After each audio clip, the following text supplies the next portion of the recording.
We go in the same order. Mr. Omari, any question? Thank you very much, my lord. I have one question to Mr. Amin, the DCI.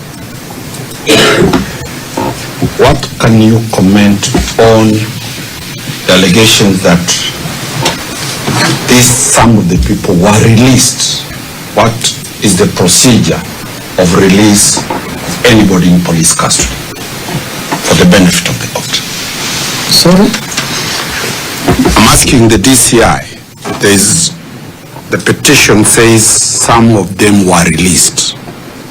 The DCI said they have nobody in custody.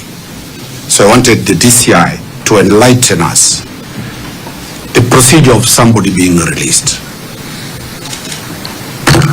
I don't see, he has not told us anybody has been released. The petition does not say these people have been released. Are you asking a general question? It's a general question so that the DCI confirms that nobody has ever been released from police custody. Because they were not in the police custody at any one time. Therefore, they could not be released. Mr. Omari, I have specific people here. We do not want to ask a question for the whole world. Yes.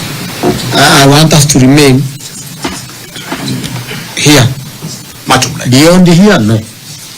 All right. The DCI said they don't have them, so they can't. So you have no question? I have no question for that.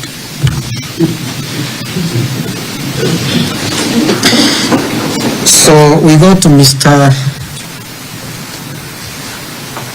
Okuria. My Lord, again, I have no question for the investigation.